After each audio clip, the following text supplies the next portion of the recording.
Tapi menurut Bung Taufik sebenarnya apa masalahnya yang Bung Taufik duga sehingga satu, diberhentikan sebagai ketua DPD di Gerindra, dua, diberhentikan sebagai wakil ketua DPRD, dan delas diberhentikan sebagai anggota Partai Gerindra. Dari awal saya udah rada paham ini ketika saya diganti. Targetnya sebenarnya mengganti saya di posisi wakil ketua DPRD. Sebenarnya targetnya itu. Artinya itu elit partai yang punya keinginan. Iya, saya belajar itu kan. Kok saya diganti DPD aja, saya nggak paham. Tiba-tiba diganti. Kalau ngusung mengamankan Anies sebagai gubernur DKI kan is okay. Tapi Om Mbok ya jangan berpikir Anies jadi presiden, kan masih ada Prabowo. Saya kan cuma doain doang. Kemarin tiba-tiba ada yang demo mendukung Anies FPI palsu. Itu kan buatan. Artinya apa? Bahwa framing Anies sebagai kanan itu dibuat.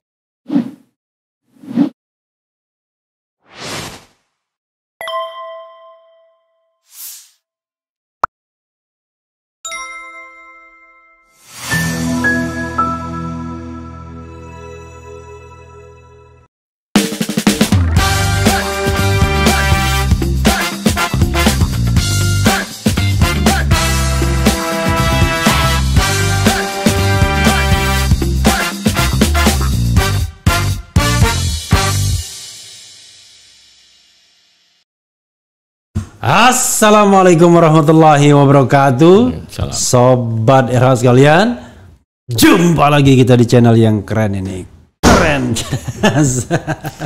Di depan saya ada orang yang sekarang lagi hot ya, karena baru saja dipecat.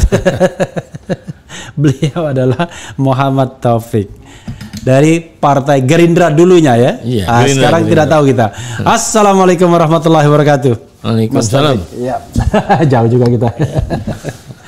Jadi sengaja kita mengundang M. Taufik ya untuk tahu duduk perkaranya kenapa beliau sampai diberhentikan. Saya nggak tahu istilahnya proper apa, diberhentikan, dipecat ya. Biasanya nggak ada itu diberhentikan biasanya ya istilahnya dari Partai Gerindra. Gerindra itu jangan lupa Gerakan Indonesia Raya ya. Makasih Mas Taufik ya dari kita undang mau ya, padahal kita undangnya beberapa hari sebelumnya dan hari ini momentum karena dipecat langsung ya. Saya bacakan sedikit berita-berita yang terkait dengan Mas Taufik ya. Di sini misalnya mulai dari pemberhentian itu M. Taufik resmi dipecat gitu ya. Kemudian ada yang bilang M. Taufik minta dalang FPI Reborn dukung Anies Nyapres ditangkap. M. Taufik dan Gerindra pisah jalan demi dukung Anies Baswedan ya. Ada beberapa berita lain. Silakan komentar Mas Taufik, mungkin opening statement soal pemecatan ini. Jadi gini, saya sih tiba-tiba aja kaget juga ya. Tiba-tiba dipecat gitu. Terus saya baca lewat media dan sampai saat ini saya belum terima surat. Kalaupun ada pemecatan biasanya ada surat dong. Iya. Ini nggak terima. Tapi yang mencat itu adalah Majelis Kehormatan Partai. Oke, namanya Majelis Kehormatan Partai ya. Kehormatan Partai. Saya bilang yang setahu saya dalam ketentuan partai kita nggak ada kewenangannya itu majelis memecat. Karena majelis itu biasanya menyidangkan kemudian merekomendasikan pada DPP. Apakah ini rekomendasinya bisa pecat dan nanti DPP yang memutuskan. Yang berhak memecat adalah DPP-nya gitu. Jadi tadi saya sampaikan bahwa ya kalau mau memecat juga mesti bener lah gitu. Jangan mecat terus mekanismenya yang keliru juga gitu. Itu sebenarnya. Tapi Mas Taufik nggak masalah sebenarnya dipecat itu. Karena dari awal katanya udah mau pindah partai. Ya, karena memang harus dipecat yang nggak masalah lah buat kita dipecat gitu ya. Ini kan prosesnya begini, Bung Refli ya, bahwa saya mula-mula diganti jadi ketua DPD. Ketua DPD. DPD Gerindra DKI oleh Arija. Biasa-biasa aja, saya nggak apa-apa. Kapan waktu itu digantinya? Bulan Februari lah tahun. Yang ganti siapa sekarang? Arija. Reza Patria? Iya, wakil gubernur. Wakil gubernur, oke. Nah, dalam perjalanannya tiba-tiba di bulan yang lalu saya itu dilantik jadi ketua umum Kahmi Jaya alumni HMI Jakarta. Ketika dilantik kan ada anggota saya tuh namanya Anies Rashid Baswedan. Oke. Ada anggota saya namanya Arija Patria. Sebagai ketua umum saya mendoakan supaya anggota kita ini yang tadinya gubernur jadi presiden. Iya. Nah di situ ada Anies gitu. Iya. Prabowo nggak jadi anggota KAHMI nggak? Kan Prabowo bukan anggota KAHMI, saya posisinya sebagai ketua umum KAHMI. Kemudian yang jadi wagub jadi gubernur, ada yang jadi menteri, saya bilang gitu. Beberapa hari kemudian saya dipanggil oleh Majelis Kehormatan Partai itu. Iya. Yang ditanyakan itu, kenapa Anda mendoakan? Saya bilang saya posisinya sebagai ketua umum KAHMI loh, saya doakan, dan saya doakan yang baik-baik aja. Iya. Terus saya nggak kampanye mendoakan aja, orang saya nggak ada kewenangannya, KAHMI kan nggak ada kewenangan apa-apa. Gitu loh. Udah berjalan gitu, terus tiba-tiba saya sebagai wakil ketua DPRD diganti. Sebagai wakil ketua DPRD, iya. Diganti oleh ketua fraksi. Gitu. Kemudian saya sih terima-terima aja, malah waktu memimpin sidang pengumuman penggantian itu saya sendiri yang mimpin. Saya bilang sama teman-teman wakil ketua DPRD dan sama ketua DPRD, udah biar saya yang mimpin deh. Saya pimpin sendiri, mengganti diri saya sendiri. Udah itu pergi langsung. Udah itu turun kan. Nah, jadi buat saya sebenarnya nggak terlalu risau juga, karena ya sudah memang kalau putusan partai seperti itu gitu. Ya, tiba-tiba tadi siang ada berita pemecatan. Itu saya bilang Bung Taufik aja lah ya. Kalau Bung itu saya bilang masih bisa menjadi presiden. Ya. Kalau Mas itu ya paling-paling jadi wali kota Solo lah. Jadi gimana Bung Taufik? Jadi mengetahui pemecatan itu dari media juga? Dari media. Tapi sampai sekarang belum terima surat? Sama sekali belum terima surat. Saya lagi santai-santai tiba-tiba kirimin berita gitu, kaget juga. Oh, dipecat nih, saya bilang itu. Ya udah, akhirnya saya sampaikan juga tadi kepada teman-teman media. Tapi sebelumnya saya baca juga di media, katanya Bung Taufik tertarik itu mau gabung sama Nasdem karena dianggap sama dengan ideologinya, kurang lebih sama dengan Gerindra ya, which is partai nasionalis gitu. Itu memang pernyataan Bung Taufik? Iya, saya bilang kalau saya mau pindah partai, tapi setelah saya keluar.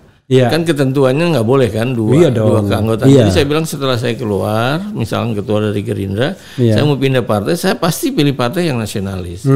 Kenapa? Saya bilang kan saya berangkat dari partai nasionalis juga gitu, sehingga ketika nanti saya masuk di partai nasionalis ya lebih gampang juga, lebih mudah juga saya mendukung partai itu gitu. Jadi tadi saya membacakan dan mengulas berita yang judulnya adalah tidak loyal, Gerindra resmi pecat Taufik ya.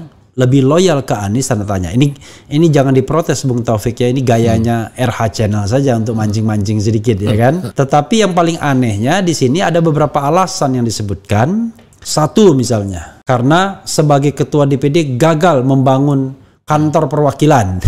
Kantor ya ketua DPD. Ada juga gagal memenangkan Prabowo Subianto. Saya bilang ya kalau gagal ya jangan dipecat. Ya dinemosi nggak apa-apa. Misalnya tadi ketua DPD mungkin digantikan orang lain karena dianggap gagal misalnya, atau apalah. Tapi kok dipecat sebagai anggota partai politik, kan harusnya terkait dengan pelanggaran sebagai anggota partai politik yang bersangkutan. Silakan komentar. Jadi gini, saya perlu jelaskan dulu bahwa waktu saya diangkat jadi ketua DPD itu tugasnya kursi. Dan saya bersyukur selama saya menjadi ketua DPD DKI itu kursi mulai dari 6 naik 15 naik ke 19. Sekarang 19.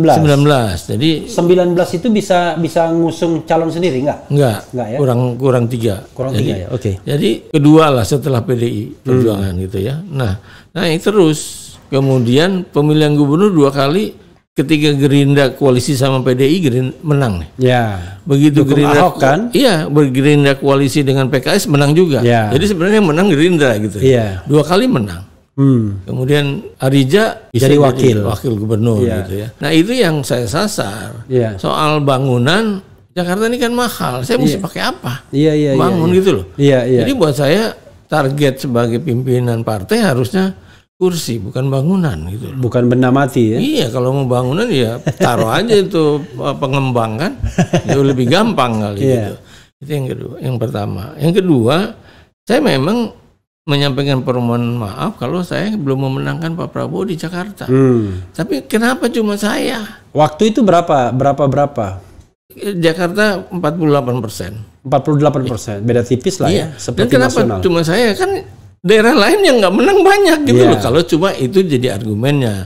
menurut saya itu juga ngada-ngada. Itu kan berapa tahun yang lalu tuh. Iya. Kenapa baru sekarang itu? Kenapa nggak begitu kalah? Mestinya langsung pecat aja kalau memang itu jadi landasannya gitu. Karena itu tadi saya bilang, ya kita luruskan lah. Kalau mau mecat kita luruskan.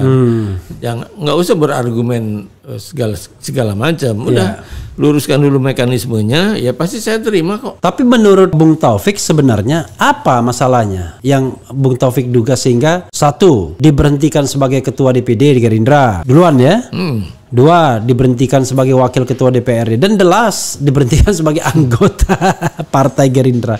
Apa kira-kira Tadi gini, yang melatar belakanginya? Dari awal saya udah rada paham ini ketika saya diganti. Targetnya sebenarnya mengganti saya di posisi wakil ketua DPRD. Sebenarnya targetnya itu. Gitu loh. Artinya itu elit partai yang punya keinginan ya? Saya pelajari itu kan. Kok saya diganti DPD aja, saya nggak paham tuh. Tiba-tiba diganti. Diganti wakil ketua DPRD juga nggak paham juga. Tiba-tiba ada Arija manggil saya, Bang, Abang diganti. Saya bilang ya nggak apa-apa, lu jalanin aja gitu. Jadi sebenarnya kalau ditanya, ya saya rada kurang paham juga kenapa gitu loh. Kan dalam pandangan saya nggak pernah punya masalah dengan seluruh pengurus DPP partai. Gitu. Tapi Bung Taufik ya, ini sudah menjadi rahasia umum ya, bahwa Bung Taufik itu terlihat lebih pro ke Anies. Jadi dari awal ketika pilkada DKI wajar kan, karena Gerindra memang calonnya Anies dengan Sandiaga Uno. Tapi sepertinya kedekatan itu terus, termasuk ketika misalnya partai lain mengkritik Anies, yang membela kan selalu M. Taufik biasanya. Biasanya kan pembagian tugas adalah ketua DPRD-nya mengkritik, M. Taufik yang membela, kira-kira begitu. Jadi gini, itu kan kewajiban menurut saya gitu loh. Karena apa? Karena Anies kita yang ngusung. Itu kan gubernur yang kita yang ngusung. Saya kira harus kita bela. Apalagi sekarang wakilnya sudah dari Gerindra pula apalagi wakilnya dari Gerindra, bagaimana kita mau nyalahin gitu loh. Jadi bahwa kenapa dekat ya karena dia kita usung. Menarik ini ya. Tapi pertanyaannya adalah kalau ngusung mengamankan Anies sebagai gubernur DKI kan is okay barangkali ya. Ini saya mencoba berpikir gaya elit Gerindra. Tapi ya Mbok ya jangan berpikir Anies jadi presiden, kan masih ada Prabowo. Saya kan cuma doain doang. Dan doanya tidak dalam kapasitas sebagai wakil ketua DPRD. Bukan sebagai kapasitas wakil ketua DPRD, saya doain sebagai ketika begitu dilantik yang kedua kali saya menjadi ketua umum Kahmi Jaya, ya saya wajar aja waktu saya sambutan saya doakan. Tapi pertanyaannya adalah from the deepest heart ya, dalam hati yang terdalam. Anda pengen Prabowo atau Anies jadinya jadi presiden? Jadi gini, ketika saya menjadi Gerindra, saya bilang mimpi saya kepengen Pak Prabowo jadi presiden. Makanya Bung Refli ya ketika tahu pemilu yang lalu, itu yang mengajukan protes ke Bawaslu itu dari kami. DPP malah menarik diri waktu itu. Kami yang mengajukan protes itu. Kalau ditanya itu, saya bilang dulu saya kepengen mimpinya Pak Prabowo jadi presiden. Dulu. Sekarang pasti berubah sudah. Iya, dalam perkembangannya tadi saya bilang kan saya kapasitasnya kan saya nggak jadi apa-apa. Terus saya lihat ini zamannya.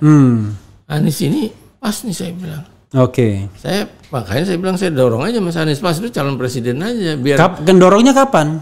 Tahun lalu. Wow, pantas saja. Tahun lalu. Jangan-jangan dianggap berselingkuh.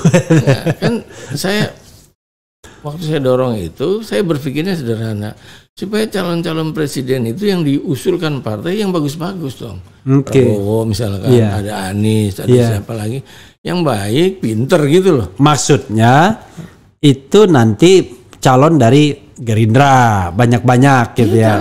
Tidak harus satu gitu. Iya kan, boleh aja nanti pilihan itu. Prabowo, Anies, Sandiaga Uno gitu. Itu kan nanti di ujung seperti apa. Cuman barangkali juga kalau elektabilitas seseorang itu tinggi, kan partai ngambil juga. Kan partai rata-rata sekarang begitu gitu loh. Nah, saya berpikirnya kalau partai menyodorkan yang baik-baik dan pinter-pinter, maka rakyat akan milih yang baik-baik dan pinter-pinter. Itu aja sebenarnya berpikirnya waktu itu. Makanya kita dorong. Jadi gini, Bung Taufik ya, Anda bisa membayangkan nggak tiba-tiba nanti konstelasi politik berubah? Kan bisa jadi ternyata Gerindra betul-betul mencalonkan Anies, tapi Anda udah dipecat. Iya nggak apa-apa. Kalau saya sih nggak apa-apa. Soal itu kan soal dipecat itu soal sederhana lah menurut saya gitu. Oke. Nggak usah dipikirin juga. Oke. Anda udah terlibat dalam tim pemenangan Anies? Ini kan Anies belum bikin. Ya kan yang dianya belum bikin secara resmi. Tapi Laude Basi siapa itu kan bergerak sendiri. Ini betul. Jadi kalau saya pelajari nih yang muncul itu organik loh. Oke, organik ya. Organik, sangat organik. Jadi biar sobat era sekalian paham, organik itu tumbuh dengan sendirinya. Tumbuh dengan sendirinya. Bukan struktural, oke. Tumbuh dengan sendirinya, gitu. Yang saya pelajari itu, gitu kan. Karena saya bilang Mas ini jangan dilarang juga orang. Saya bilang sama Mas Anies jangan dilarang juga orang mau muncul mendukung Anda. Biarin aja tumbuh sendiri itu. Kenapa? Kan Anda nggak punya partai. Iya. Partai itu melirik ketika elektabilitasnya tinggi. Ya. Kalau enggak nanti mana mau dilirik partai. Elektabilitas tinggi, pendukung banyak. Pendukung banyak. Yang real maksudnya. Iya. Anda sendiri menggambarkan kedekatan hubungan dengan Anies seperti apa, Bung Taufik? Yes, yang pertama saya ingin sampaikan ya bahwa secara pekerjaan saya memang bermitra. Ya. Yang kedua, saya memang punya kewajiban untuk menjaga Anies ini sebagai gubernur yang dicalonkan oleh kami. Karena dalam berpikirnya begini, kalau dia sukses, maka sukses juga kita Gerindra gitu loh. Ya. Nah, saya bilang saya bisa ingin mengatakan bahwa mungkin GR kali. Saya dekat sekali sama Anies. Banyak diskusi dengan dia, dan Mas Anies tuh kalau juga ada problem dengan Dewan pasti yang pertama saya yang jadi kalau bicara chemistry-nya jalan ya. Jalan. I see. Karena chemistry itu mengalahkan hubungan struktural dengan apapun. Jadi chemistry jauh lebih penting daripada hubungan struktural partai. Coba kita bacakan Mas Taufik ya, ini Bung Taufik. Ini ada beberapa komentar ya. Assalamualaikum Bung Refli dan Pak Taufik ya. Kalau niat nanti ditanggapi secara acak aja ya, Bung Taufik ya. Kalau niat Mas Taufik demi kemajuan bangsa, insya Allah pasti ada rahasia Allah yang indah buat Mas Taufik ya. Kurang SD. Anies RI 1 dan AHY RI 2. Mantap Bang Hera pencerahannya. Junjung tinggi hati nurani Bapak ya. Kemudian Pak Taufik sangat piawai, jatah wagub yang hampir pasti milik PKS beralih ke Gerindra. Kemudian mau tanya ke Bang M Taufik. Pertama, kenapa janji Prabowo bahwa wakil gubernur DKI bukan PKS yang sudah dijanjikan? Maksudnya kenapa bukan PKS? Kayaknya waktu yang ngotot tidak mau Bang M Taufik. Kedua, apa alasannya dipecat? Nah, nanti diulangi lagi sedikit. Dia sendiri nggak ngerti alasannya apa. Kemudian, semoga Anies jadi presiden. Ini kalau bajuri-bajuri ini anggota partai dipecat juga ini ya, kalau anggota Gerindra.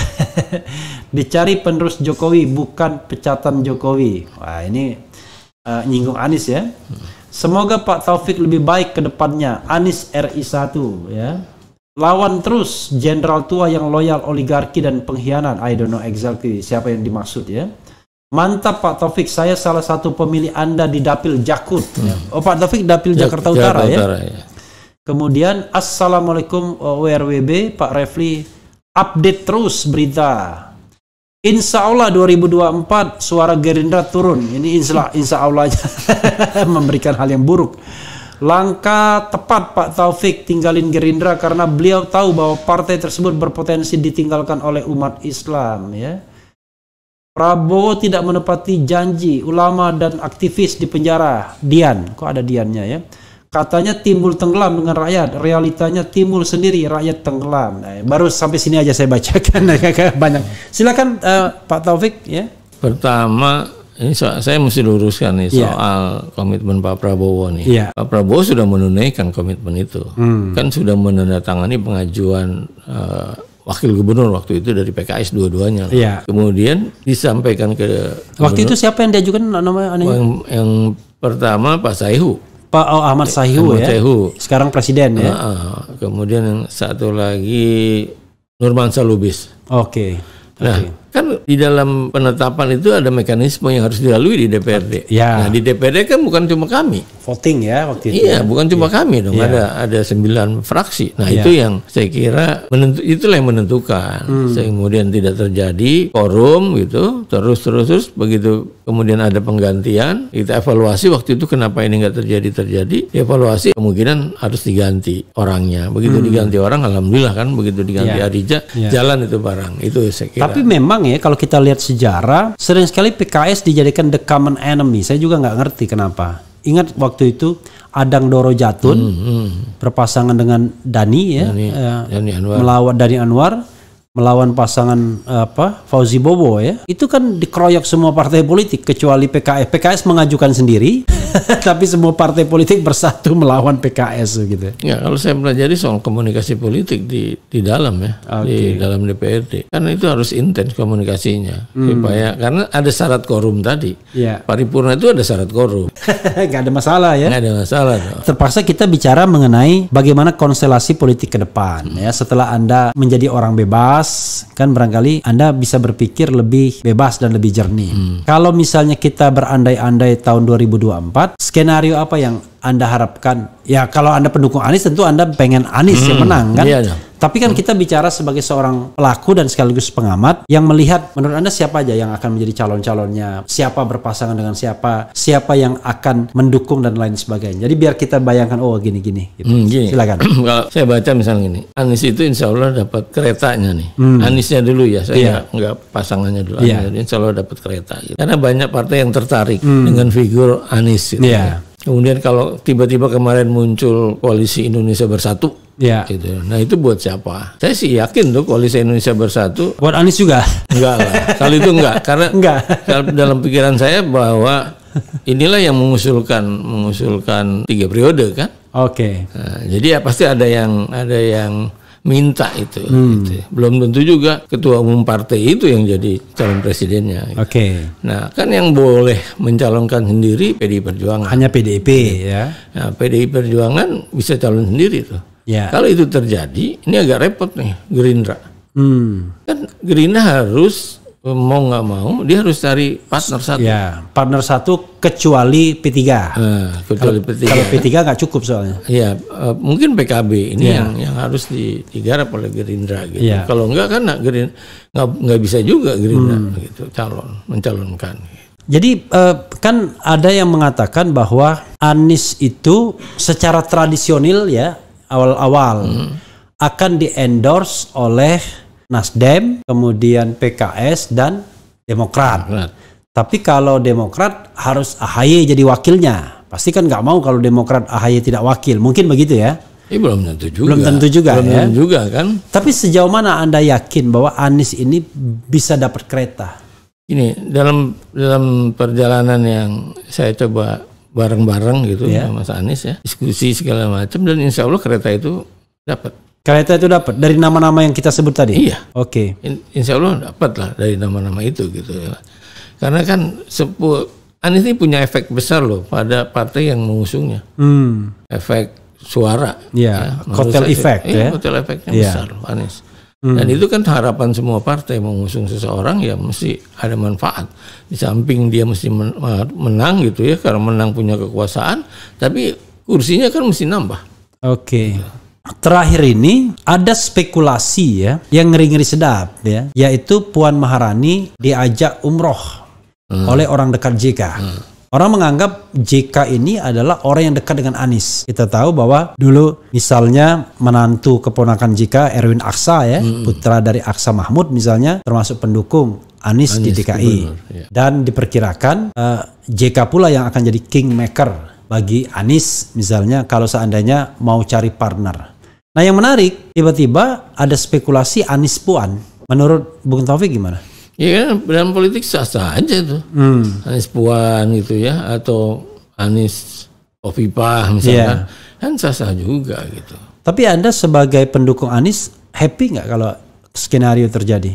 Ya itu pernah kita diskusikan ya. Kita diskusikan dan saya kira karena masih panjang waktunya ya nggak apa-apa. Berkembang itu muncul nggak ada masalah. Artinya muncul tidak ada masalah, nanti akan diputuskan saat terakhir. Iya.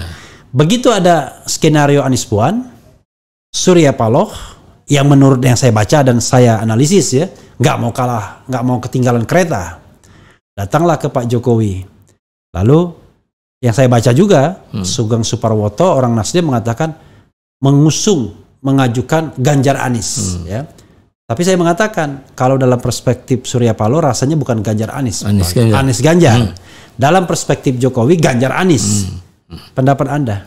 Iya, saya kira gini, kalau kita perhatikan sekarang ini, semua ketua-ketua partai datang ke Surya Paloh. Oke. Terakhir SBY gitu kan, Prabowo. Artinya apa?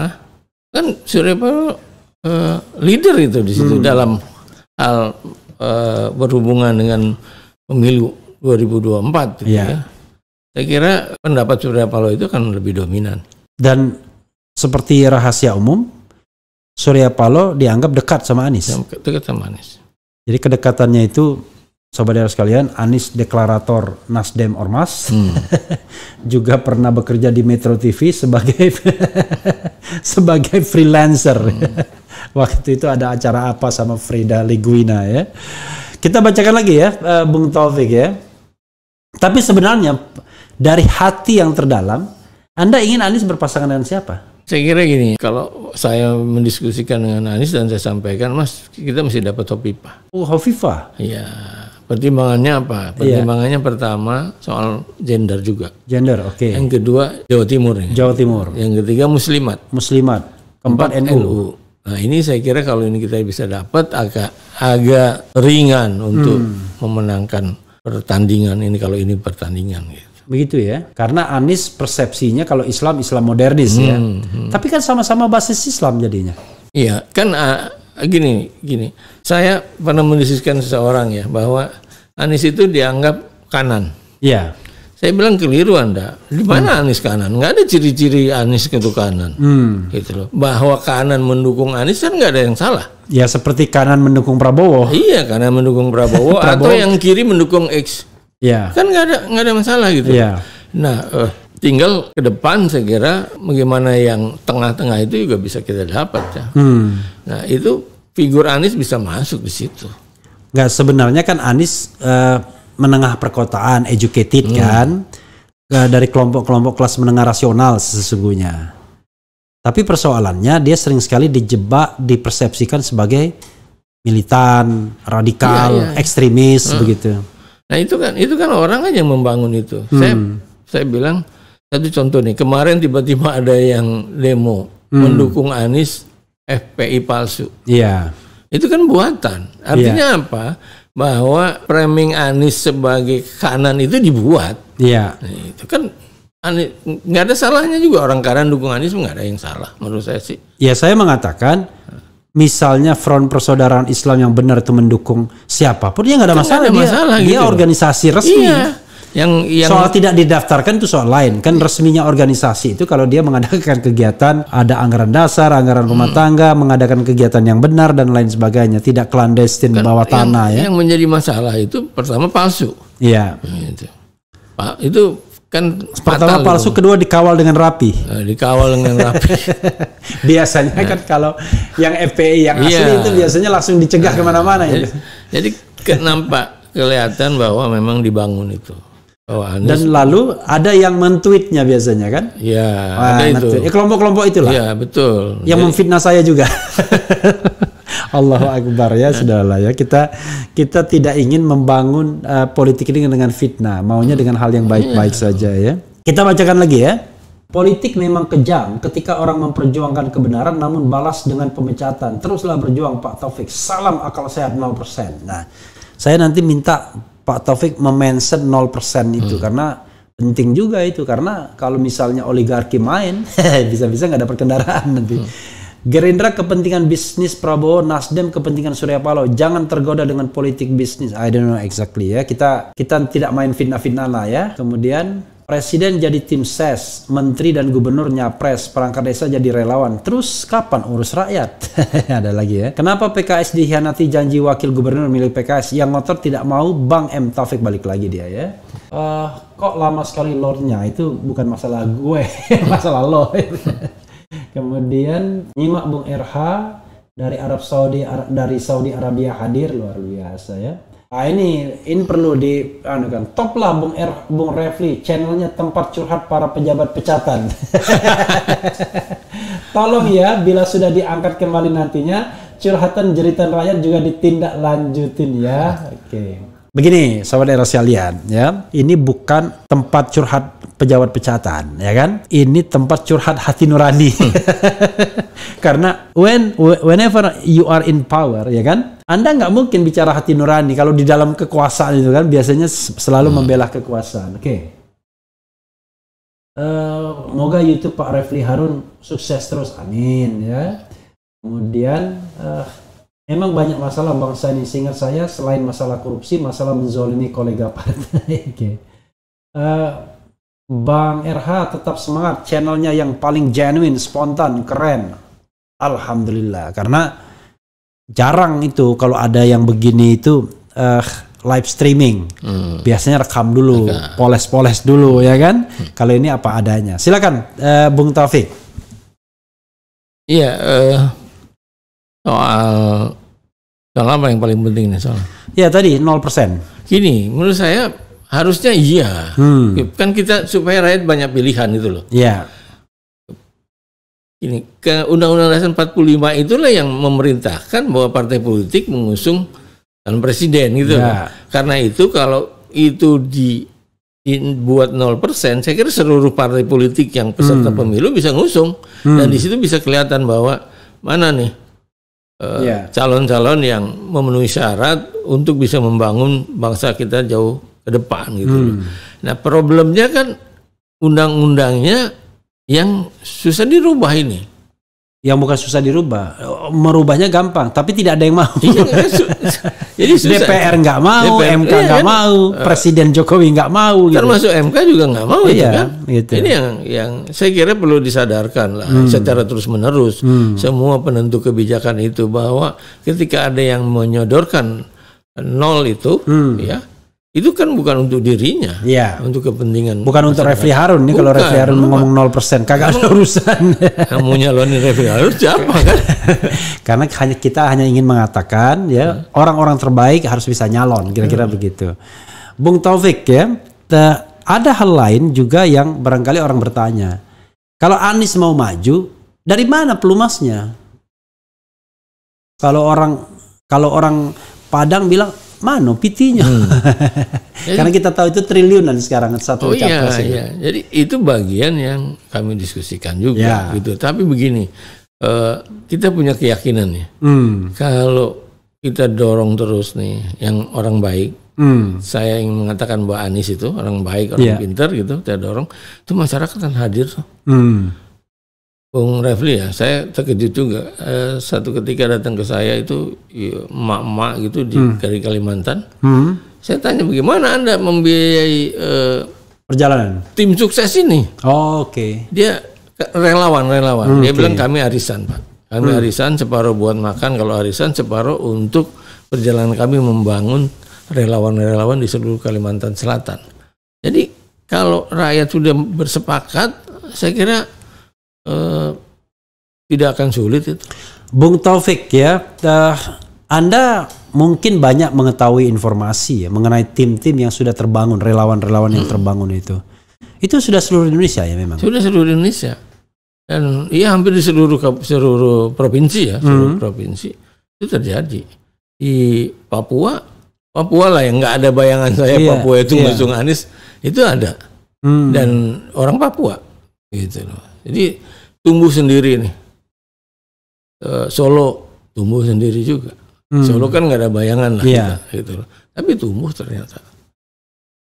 Solo masih terbayang karena kemarin Mega Bintang saja di Solo. Iya ya. Jadi memang jadi nanti kita kan tunggu saja. Kalau dalam pikiran saya ini sekarang yang beroposisi ini rakyat loh. yang beroposisi ini rakyat, kemudian rakyat ketika beroposisi nyari pemimpin, dia Anies itu kayak kedorong ombak aja.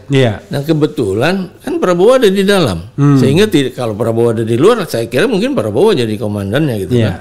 Nah Sandi ada di dalam, nah Anies sendiri yang ada di luar. Maka dia terdorong ombak menjadi pemimpin rakyat yang beroposisi pada pemerintah itu. Oke, jadi dia menjadi pemimpin itu karena kedorong. Kedorong aja.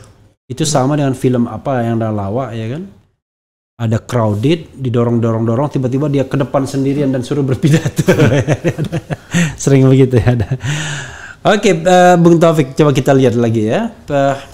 Bilang Anies untuk pergaulan internasional sangat oke, gak malu-maluin bahasa Inggris ya. Memang kalau kita lihat Anies di luar negeri agak bangga juga kita ya. Ganti yang paling benar. Pak Taufik waras, tidak mau mengkhianati hatinya. Mantap, Prabowo harus legowo ya. Luar biasa, Prabowo harus legowo. Owowo jadi. Anies lah nomor 1 next presiden. Gerindra bye, tapi bye-nya tanpa N ya, cuman B aja. Oke. Yang pencat Anies dungu karena takut disaingi. I don't know exactly maksudnya apa. Anies yang akan angkat M Taufik, hehehe, ada hehenya. Lebih baik Pak Anies sama Pak Taufik buat partai baru seperti Pak SBY dulu. Karena elektabilitasnya tinggi, bisa jadi partainya lolos threshold. Dia bisa jadi capres dengan kendaraan sendiri untuk kedepannya. Kalau lolos threshold itu threshold untuk 2029 ya. Kalau sekarang ini lolos pemilu. Mengenai siapa yang bisa mencalonkan itu ya partai di Senayan itu saja ya. Oke, jadi kita harus pahamkan bahwa tidak realistis membuat partai sekarang kan, nggak ada gunanya untuk pencalonan. Kemudian apa lagi ya? Lanjutkan Pak Taufik, Pak Anies best of the best. Ya, gini Bung Taufik, kadang-kadang kan orang melihat Anies itu adalah sosok yang memang kalau di internasional membanggakan ya. Charming ya kan. Gesture-nya. Ini mohon maaf ya, jauh lebih baik lah dengan incumbent sekarang ya. Kalau gesture-nya, bahasanya, bahasa tubuh dan lain sebagainya. Tapi orang selalu mendiskreditkan, itu cuman penampilannya doang, kalau kerja nggak bisa. Selalu bilang begitu, ya kan? Kan biasanya kan orang cerdas, orang smart itu selalu dihadapkan pada kalau kerja nggak bisa, cuma pintar ngomong doang. Nah citra Anies itu selalu dibegitukan, dicitrakan begitu. Gini, itu kan orang yang menciptakan citra itu. Tapi dia kan nggak pernah mau melihat secara batin, secara nurani, secara fakta apa yang terjadi di DKI. Banyak yang dilakukan Anies dan itu melakukan perubahan-perubahan yang besar. Contoh yang baru saja terjadi kemarin. Formula E misalnya. Dalam sejarah itu kalau saya tanya ketemu para pembalap yang senior-senior, dia bilang itu mimpi gue nih dari kecil. Ada balapan Formula di Jakarta, baru Anies yang wujudin gitu. Kayak Bung Refli kalau lihat JIS gitu, menurut saya itu menjadi kebanggaan Indonesia loh, JIS itu. Besar sekali dan sangat bagus gitu. Nah itu kan Anies juga gitu. Terus kalau kita lihat lain-lain gitu. Nah ini kan karena apa? Karena ada orang yang nggak mau melihat itu secara fakta. Yang dilihatnya adalah kampanye pilkada DKI. Kampanye pilkada DKI yang lalu. Jadi kan kalau yang lalu yang menang non Anies itu nggak ada cerita itu. Intoleran, nggak ada cerita macam-macam gitu loh. Ini kan juga nggak fair gitu. Ketika kita yang menang terus dia dicap yang lain gitu. Itu yang saya kira harus segera diberesin di negeri ini gitu. Sepertinya pembicaraan kita soal pemecatan Bung Taufik ini sudah selesai. Rupanya kita banyak membahas soal Anies. Kita bacakan satu ronde lagi komentar sobat daerah sekalian. Nanti Bung Taufik silakan tanggapi sekaligus closing statement mungkin ya. Aku pikir Anies pilihan terbaik saat sekarang dan ke depan. Bismillah Anies AHY, usaha kita koalisi Demokrat, Nasdem, PKS ya. Jadi banyak orang yang bilang selalu begitu ya. Kemudian tapi dia bilang Anies Hovifah, mantap, kan? Karena Anies Hovifah ini baru dari Bung Taufik tuh ngomongnya. Yang lain kan Anies AHY ya. Anies Ganjar yang diomongkan Pak Surya Paloh, Anies Puan yang barangkali mau dipadu-padukan oleh JK ya. Kemudian apa lagi? Bang Taufik feelingnya bagus sekali dan pintar, tapi dia bukan barisan orang sakit hati. Hidup Anies. Tapi dia bilang feeling itu FILI bukan feeling FEEL ya. Oke. Kadrun dulu berjaya hidup enak, sekarang nyungsep. Kemudian ini ada yang bilang apapun partainya Jenderal Andika Perkasa Presiden RI 2024, banyak sekali dia. Sebelum ini kaji ini bagus nih. Cuma menambahkan selain prestasi pembangunan di zaman Anies, kerukunan beragama terjaga. Anies baik kepada semua agama. Ini ada pendapat ya. Kemudian kalau tidak 0% siapapun calonnya oligarki berkuasa lagi, bikin rakyat Indonesia miskin, susah dan tertindas lagi ya. Kemudian Anies harus capres siapapun cawapresnya. Karena kan ada juga ya wacana misalnya Prabowo menginginkan Anies menjadi calon wakil presidennya, kan begitu ya rasanya. Tetapi ada misalnya Ganjar Anies misalnya atau Puan Anies ya. Nanti dikomentari soal itu sekaligus closing statement. Tapi ini saya tanya hal kecil aja. Jadi anggota DPRD DKI udah berapa lama Pak Taufik? 7 tahun. 7 tahun berarti 2 periode ya. 2 periode. Kalau boleh tahu, itu pendapatannya berapa? Ini waktu pertama sih kecil. Sekarang dulu. Sekarang bisa di atas 100 juta tuh. Oke, apa aja komponennya? Misalkan uang perumahan. Uang perumahan berapa? Uang perumahan pimpinan itu 80. 80 juta Ya, per bulan. Wah, keren banget. Iya. Kan kita nggak punya perumahan. Iya, oke. Lalu? Kemudian uang transport. Iya. Itu anggota pimpinan nggak dapat karena pimpinan ada kendaraan kan. Iya. Kemudian uang transport berapa? Sekitar 22 juta. Terus ada uang komunikasi. Uang komunikasi berapa? Sekitar 12 jutaan. 12 juta. Nah, yang lain-lainnya itu kecil memang. Ya. Saya sebagai pimpinan Banggar itu cuma 286.000 per bulan. Per bulan. Ya. Gitu. Yang kecil-kecil lah yang lain. Tapi intinya adalah kalau misalnya dia pimpinan, penghasilan semuanya itu di atas 100 juta per bulan. Kalau dia non pimpinan, anggota biasa 100 jutaan. 100 jutaan juga. Kalau gitu kita nyalon anggota DPRD DKI. Oke. Dan itu kalau awal dulu yang bilang kecil dulu berapa? 26 juta. 26 juta itu tahun berapa? 5 tahun lalu lah, 7 tahun lalu. Yang pertama kali awal ya? Iya, itu cuma 26 lah. Oke, jadi sekarang lumayan ya, signifikan. Itu penambahan itu pada periode yang kedua ini ya? Yang kedua. Pada periode kedua ini. Oke. Bung Taufik silakan tadi posisi Anies sebagai wakil presiden dan kemudian mungkin Anda closing statement kepada sobat RH sekalian. Apapun yang ingin disampaikan, closing itu boleh 50 menit. Silakan. Jadi gini, bahwa ada yang menghendaki atau yang berpendapat bahwa bagaimana kalau misalkan Anies jadi wakil presiden? Ya kita terima aja dulu.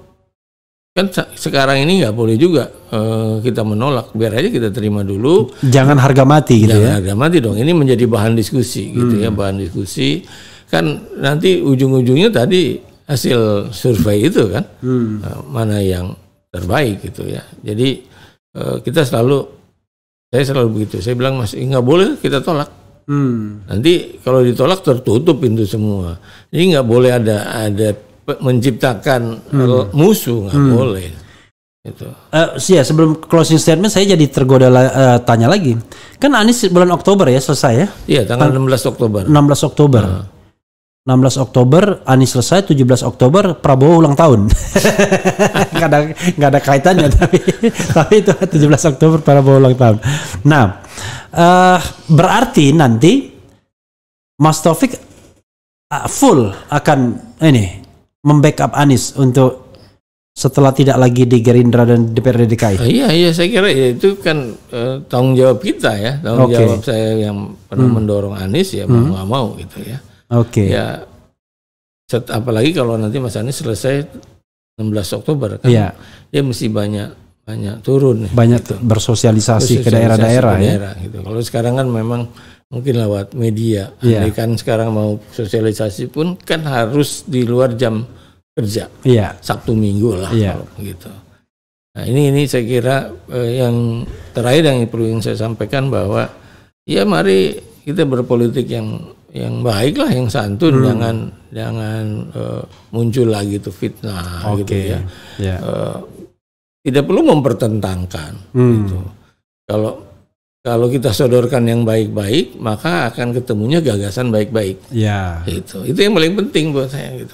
Jangan sampai kemudian calonnya baik-baik, tapi pendukungnya fitnah-fitnah semua. Fitnah semua itu yang saya kira nggak baik. Gitu. Pak Taufik, closing statement ke Sobat RH sekalian. Ya Sobat RH sekalian, saya kira pertama channel RH ini saya memang ikuti terus nih. Saya ikuti juga dan kedua bahwa saya ingin mengajak semua masyarakat ya dalam menghadapi 2024 itu mari kita gunakan pikiran rasio yang baik ya sehingga pada akhirnya kita bisa menentukan siapa yang akan menjadi pemimpin bangsa ini ke depan. Itu saya kira. Iya. Dan Anies jangan lupa Anies itu kalau Anda pilih yang baik salah satunya pasti dapat Anies. Oke, ya Sobat Era sekalian, kata JK pilih yang baik, pilih yang baik, dia bilang begitu ya. Itu tadi dengan M. Taufik. Pertama kita bicara mengenai pemecatannya sebagai anggota dari Gerindra, tapi kedua kita bicara tentang peluang Anies Baswedan. Rupanya memang M. Taufik tidak bisa dilepaskan dari kaitan itu. Gerindra di satu sisi dan Anies Baswedan di sisi yang lain. Wassalamualaikum warahmatullahi wabarakatuh. Cia.